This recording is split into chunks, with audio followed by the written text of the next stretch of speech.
What up, people? This is your boy Dedrian from House of Wrestling, and this is my review for the February 23rd episode of AEW Dynamite. This Dynamite, I wouldn't say it was one of the worst Dynamites, and I wouldn't say this was one of the best Dynamites. I would say this Dynamite was, quite frankly, somewhat underwhelming, considering that we have a major pay-per-view for AEW Dynamite. Less than a week away, or like a week away.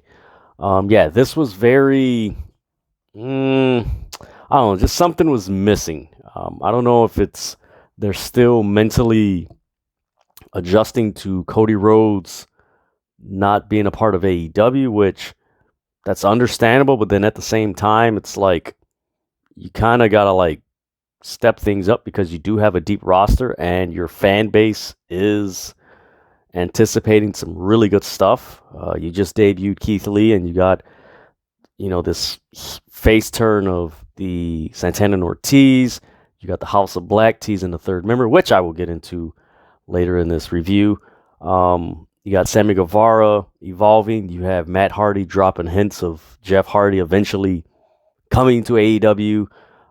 You have Bullet Club references. So you have all these things that are on the surface in AEW, along with Brian Danielson. Man, everyone does that. Brian Danielson, Jon Moxley, somewhat conflict and situation going on. So you have a lot of interesting things, but it seems that the execution of all these things going on are very underwhelming. It's clunky at times. It's coming from the commentary to just the execution of a lot of things. And mind you, I don't put this on the wrestlers, even though they do have a lot of creative control. But I do got to say that a few people have mentioned this, and it's kind of been in the back of my mind is Tony Khan getting burned out? Granted, he's dealing with the Jaguars. He's dealing with the Fulham soccer team. Of course, with AEW. I'm trying to think of what else project he's in, but like that's three major things. And with everything that's transpired in the last month or so, is he getting burned out? Because it seems like out of the Dynamites that we've had so far in 2022, there have been two that have been really good. One that's been okay, and everything else has just been, with the exception of a few matches, it's just been all right. This Dynamite, and I have to be real as someone that reviews these shows, and you guys who subscribe to this channel, you subscribe because you want an honest review. And I do got to say, with the exception of Buddy Matthews' debut, the opening match was the Tag Team Battle Royal, and Brian Danielson. Everything else was kind of like, you didn't have to watch it tonight. You could DVR it. And mind you, this isn't a diss at AEW, but it's just how it came across on TV. There were moments that the crowd was just dead. And it's not dead like, they weren't interested. It was just nothing in the ring just gave it, energy in the crowd. There was moments during this whole show that you watch it that they popped, and it was like, oh, okay, cool, this is good. But for the most part, it was just very underwhelming, and at times just very lethargic. You could hear a pin drop sometimes. I'm not going to go as far as some people, oh, this is the death of AEW, they're going to decline. No, it's what happens. And, honestly, is Tony Khan suffering from being burnt out?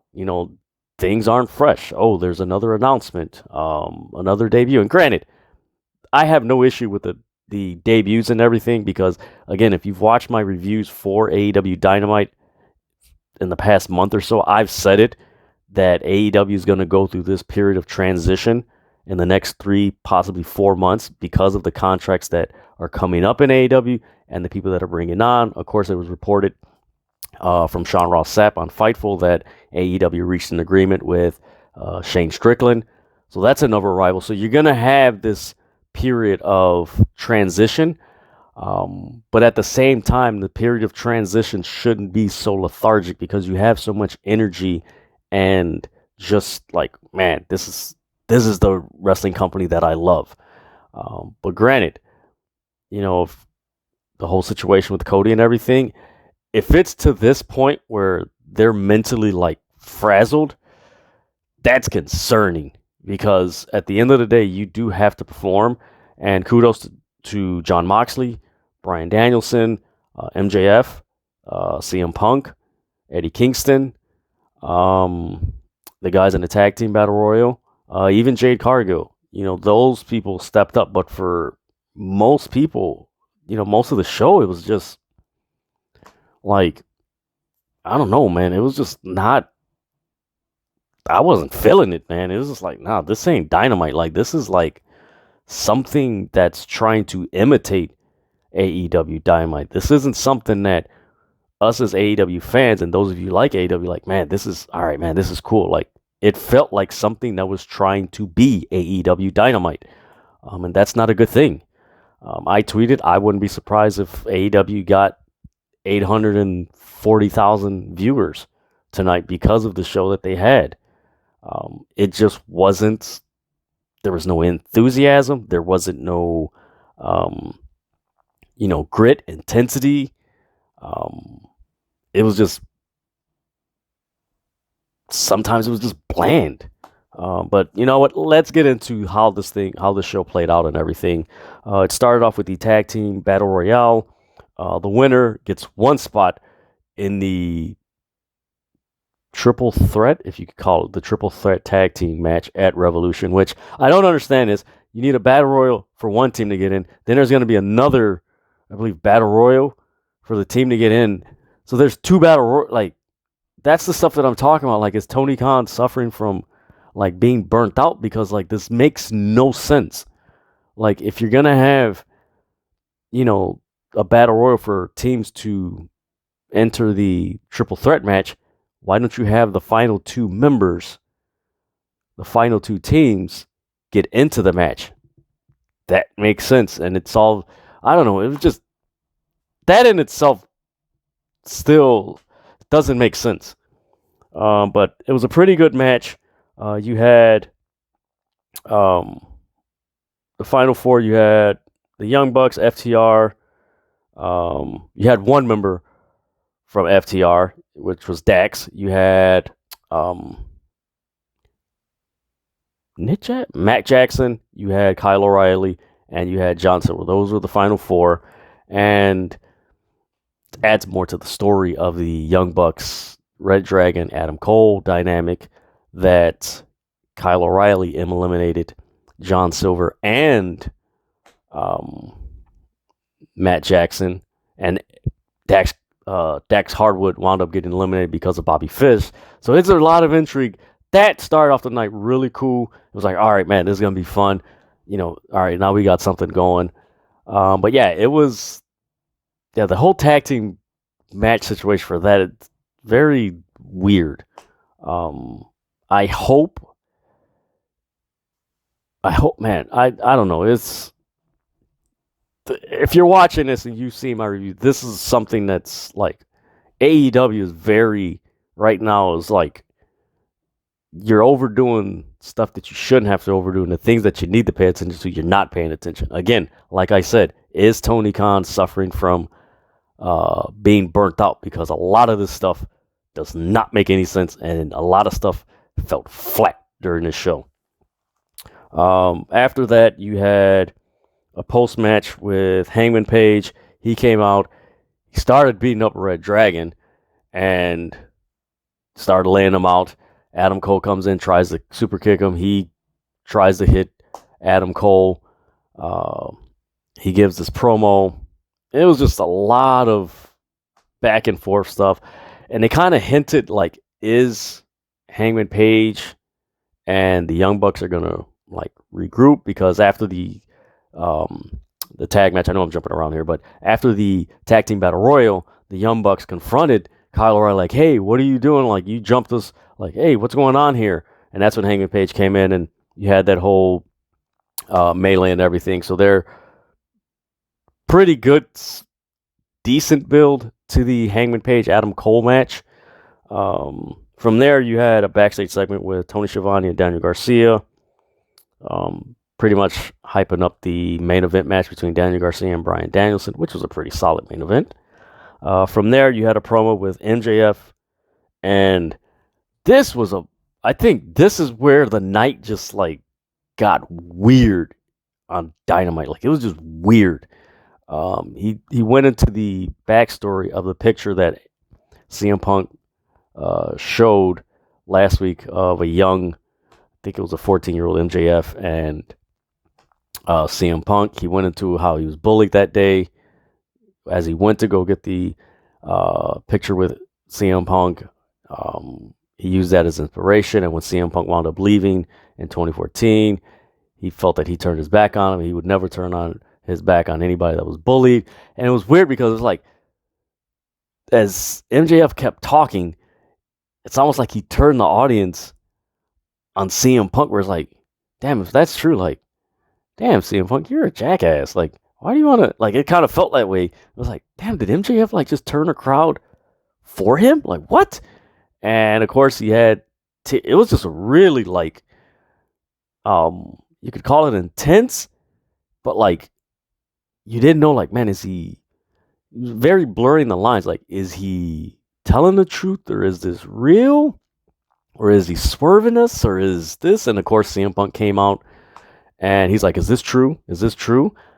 And MJF just walks back out. Like, this was a really cool segment, how this was executed. That, I give them credit. This was like, ooh, okay.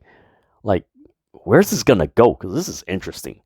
From there, you had a backstage segment with 2.0 and Daniel Garcia. Basically, 2.0 is calling out Bryan Danielson, like, hey, Daniel Garcia doesn't need any mentoring or anything. You know, we have it taken care of. Basically, paraphrasing. And, you know, you're nobody, blah, blah, blah, and just all that stuff. From there, we had a match between Malachi Black and Brody King versus Pac and Penta. Penta's new entrance, that was really cool. What I didn't care too much for was Alex Alahamtes, forgive me, pronouncing his name wrong. Yeah, it looked kind of hokey. Like, here's a guy that's energetic. He's doing the podcast. He does the pre-shows for AEW, and he's in his makeup and his cape, and, you know, it's very dark and gothic, and this is like, it just didn't click. Penta did. Penta came out and like, all right, this is pretty cool. And if you know the Lucha Libre style, when most of the characters in Lucha Libre get dark, like, they get dark, man. Like, is that a El Cuckoo in the, like, just real dark, man. And man, this was a cool match, but again, it was, I guess, you could say after the MJF promo, like, the whole night just got, like, it was just weird. Like, you didn't know where, like, I don't know, it was just weird watching it because the crowd was quiet. Like, they wanted to pop, but it just felt like there was nothing to get them excited. And of course, mind you, I've been watching AEW since the first episode and when they launched and everything. I don't feel it was because everybody's anticipating these debuts. I think it's more like the fans know that AEW has quality wrestlers and they have a quality product. They just want to see the execution at a high quality. That's what it is. So yeah, this match goes on. Pac and Penta win. They start doing the beatdown, and the light goes out. And honestly, if you're going to do the lights out, keep it for Malachi Black. Do not do it for anybody else, because it is kind of a trope in AEW that's kind of like, all right, like, you could do something else. Like, you do have an arena. Like, you're not in Jacksonville. Like, you can be creative with debuting people. So the lights go out, and lo and behold, Buddy Matthews, and the graphic was revealed later. Buddy Matthews is All Elite. He is with AEW. He comes out, him and Malachi Black are kind of like staring down each other, and it looks like he's siding with Pac and Penta, and no, he turns on them, and apparently he is with the House of Black, which actually we kind of suspected he was joining the Black House after the last vignette from last week. It's like, hey, that's got to be Buddy Matthews. Like, it's got to be Buddy Matthews. So we'll see where this goes. This is a really cool trio of Buddy Matthews, Malachi Black, and Brody King. Again, I really strongly believe that AEW needs to do a better job of executing all this stuff. Like, their execution on a lot of things has regressed. It hasn't progressed. It has regressed. And they need to nail this out of the park, because you got Black, you got Buddy Matthews and Brody King, 3 dudes that can go. You got Pac and Penta that can go. You got to execute this at a high level. Like, this is, I'm sorry, a lot of AEW episodes since January 1st have felt like on autopilot. And it's come across very lazy and lethargic, with the exception of a few segments. Like, this isn't the Dynamite that, all right, this is going to be banging. Again, with the exception of maybe 2 episodes, the Keith Lee debut, and man, actually, that's probably the one. I'm trying to think of the other one, but there was a one that was pretty solid. I think it was actually last week's was pretty. The pacing was pretty good. It wasn't because that was a week that Cody Rhodes, the news came out and everything. But yeah, it was just like they got to execute better. Like, this is like, you're not, your first year. Like, you're already 3 years. Like, you got to do better. If you can't do better, then you get somebody else that can help you be better. Because this is not, again, this was, like I said, and I know I'm cutting it short with the interrupting the flow of what I was talking about, but look, man, execute better. Like, this wasn't in a lot of this stuff today or tonight. Like, it was just bland. Like, it just came across like average. All right, I could see this. Like, it didn't feel like AEW Dynamite. It just felt like, okay, I could watch this type of the way the wrestling was come across. Okay, I could watch this on any other wrestling program. Like, this isn't unique. Like, this is just stuff that I could see anywhere else. That's how it came across. From there, we get a vignette from Britt Baker about Thunder Rosa. So they're going to have a contract signing on Rampage this Friday. It is what it is. Then we had a promo between Eddie Kingston and Chris Jericho. This was pretty fun. And it was fun because Eddie Kingston was speaking what everyone said.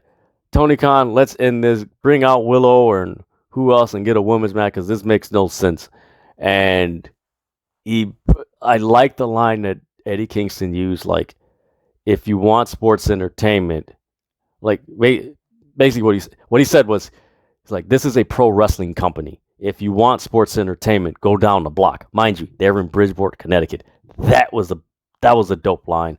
A lot of people online just, like, they want Eddie Kingston to beat the hell out of Jericho. Me personally, I do too. But yeah, it looks like they're going to a heel turn with Chris Jericho, which is, he needs it and everything. But this segment, I mean, it was okay. Eddie Kingston made this whole segment. I think right now a lot of fans are just like, they're past Chris Jericho. Granted, they sing. I know many are going to say, well, the fans are singing his song and everything. Yeah, that's like no, it doesn't mean that he's necessarily over. It just means, oh, this is another thing we do here at the show. I think a lot of fans online are kind of like past Chris Jericho, like, let him do something else, but like, we're just like, we ain't feeling him no more. From there, you had a backstage segment with Andrade and FHO. So this Friday also, we're getting a TNT Championship match between Sammy Guevara and Andrade. I hope Andrade wins, because he needs a title. Again, execute better at a high level with these guys. From there, we had a match between Ricky Starks and 10. This match was like relatively quick, and Ricky Starks hit a spear and pinned number 10 from the Dark Order. I forgot his name, Vance, or number 10 from the Dark Order. I'll just leave it at that. But yeah, it was a relatively quick match. Like, all right. And then from there, we had a backstage segment with Adam Cole, Red Dragon, and the Elite, basically talking about what happened at the beginning of the night with the Battle Royal and Kyle O'Reilly eliminating everybody. So they're going back and forth, and the Young Bucks are like, you know what, we're going to win that other tag team Battle Royals. Again, it doesn't make sense how you have two Battle Royals when you could have just had the final two teams be in the match. I don't get again, is Tony Khan burning out because a lot of this creative doesn't make sense, and then a lot of it is just comes across very lazy and autopilot, with the exception of the Dynamite where Keith Lee debuted. Other than that, everything else has just been bland. I gotta call it like I see it. Then we had a match between Jade Cargill and the Bunny. This was a pretty cool match, but again, it was like the crowd they were into Jade at times, but it was just like very quiet and just, all right, this is what it is. Jade Cargill wound up winning after the ref noticed that the Bunny was trying to use brass knuckles that Matt Hardy slipped into the ring. Jade Cargill kicked the crap out of her. And then, of course, she issues a challenge. Is there anybody left? Tay Conti comes in. She's like, I'm going to beat you. And she gets in her face. The Bunny attacks Tay Conti. Jade Cargill she gives them a kick to the face that, oh my God, that was beautiful. Man, she needs to incorporate the scissors kick. I've seen somebody tweet that, like, she needs to incorporate that because she's got some long legs that can, she can do it. Like Booker T, she can do that. If she does that, woo-wee, that's sweet. Then Anna Jay comes out with a chair and Jade Cargill leaves and she's threatening her and everything. So you have that whole thing. Then backstage, you get Keith Lee with Tony Schiavone. They're talking about, the participants in the Face the Revolution ladder match. And then Ricky Starks come out. Man, Ricky Starks. Ooh, man, they need to put this guy more on TV. Man, this was a really cool. It wasn't long, but it was really cool to see Ricky Starks give his attitude to Keith Lee. He's like, hey, we go back a ways. Yeah. And you get this brief moment of this face-off between Keith Lee and Powerhouse Hobbs. Ooh, that was good. That was some good stuff. Man, can't wait for that match. Then from there, you had the Daniel Garcia versus Bryan Danielson match. Forgive me, it's common. Everyone does this once in a while. This was a pretty cool match. Like I always say in a lot of these reviews, and I've said it, about a few SmackDown reviews and Raw reviews.